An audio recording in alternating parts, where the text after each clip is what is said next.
Hi, good morning, and welcome to 30 Days of Transformation. Today is day 3, and today I want to talk about the usual 3 bullet points for transformation, but today we're going to talk specifically about, I'm sorry, I have to fix this here in my description. Today we're going to talk specifically about resilience and what it means to build better resilience. So the key to resilience really is balance, and that sounds so boring, but actually balance is really important in our life. So, how do you find greater balance? And specifically what I mean by balance is finding the balance between the spiritual part of your life, the mental emotional part of your life, and the physical part of your life. So we're these kinds of triangles as human beings of mind, body, spirit, and so how do we attend to the needs of each of those aspects to ourselves in a way that creates better balance in our life? So the way that we get imbalanced is like we sort of go, oh my God, I'm not healthy, something's wrong. And then we hyper focus on things like, I just have to get my diet right. If I just got the diet right and I get all the nutrition exactly and all that stuff, then everything's going to be better. But that's so hyper focused because then we're not taking care of the mental emotional part of ourselves, and we're not taking care of the spiritual part of ourselves. So many people, spirituality is just something that happens before brunch on Sundays.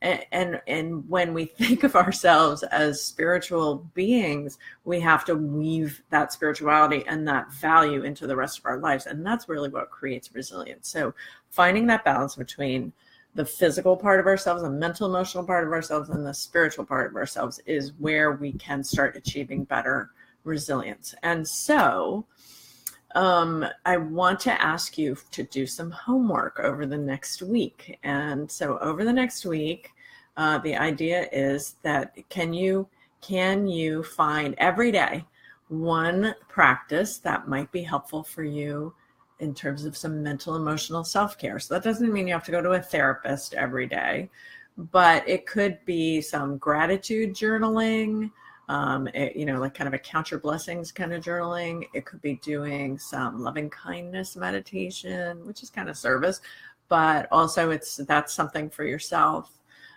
It could be doing some thinking about, some self-compassion kind of practices for yourself. So every time you catch yourself in some negative self-talk, you intervene with more positive self-reflection, those sorts of things. So it could be really small, but you should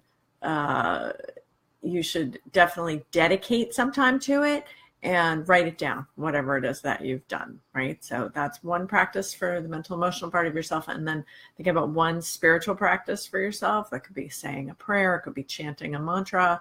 It could be a little bit of meditation. Connecting with a deity or a saint or a sage that you really connect with. That kind of practice can also be very supportive to the spiritual part of yourself. And then one physical practice, which, you can choose. You can do 3 yoga postures. Sometimes that's all I do in the morning. It's all I have time for. I'll do like 3 postures, or even 1 posture sometimes. I hate to admit it, but it's true. So what's that one thing that we can do for ourselves? It might be taking a walk in nature. It might be going to the gym, something that you're going to commit to do every day. And then the last one is to do something nice for someone else, right? So that something nice for someone else is a way that we pay it forward. And that's the law of cause and effect. Things come back, right? So, and it's not that simple as the law of cause and effect, but it's part of, this idea that as we put positive things out into the universe, there's definitely this reverberation. Okay, so that's the mind, body, spirit part of the bullet points for today. I have 2 other bullet points for today. One is commitment plus support equals success. So commitment in the yoga philosophy terminology, that would be called Ishvara Pranidhana, making that commitment to yourself, to your spirituality. And commitment sounds, again, it's like duty, commitment, balance. They all sound so boring, but commitment is actually, and I talk about this a lot when I talk about the chakras, commitment, actually, it comes from your heart center. It's a vritti, or one of the petals of the heart chakra. And it kind of means this idea of taking on responsibility in order to find freedom. So to understand commitment as a path to freedom, I think is so important, because otherwise it just feels like duty, and it feels like, something else I have to do, put another thing on my to-do list. And when you frame or you conceptualize your self-care as something else you have to do, it just makes you not want to do it, right? So it has to be framed as, you have to frame it as this is something that leads to greater freedom, not something that binds me further.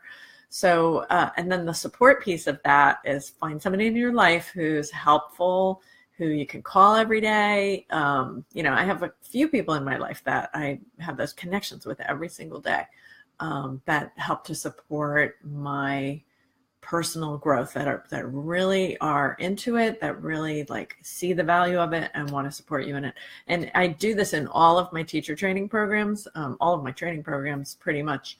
And we call it satsang buddies. And so satsang is a Sanskrit word that means, positive connection. So, and then your buddy, well, it's kind of redundant, it kind of means the same thing, but that's okay. So satsang buddy is somebody in your life who's there for you, who's supporting you, who's holding you accountable, but not in a mean, witchy way, but in a way that is really feels supportive and kind, so find that person, get a satsang buddy. And then the last bullet point today is share the love, because again, it's that pay it forward stuff that really helps to come back to us and helps to create better resilience. So that's my 3 bullet points for transformation. Excuse me. I'm still getting over my my virus, but I'm so much better. Oh my God, being sick is a way to really help you appreciate your health. That's for sure.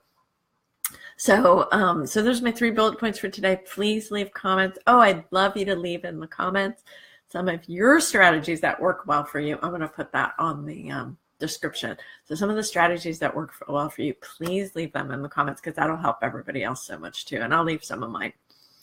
Okay. I'll talk to you again soon. Have a great day. Namaste.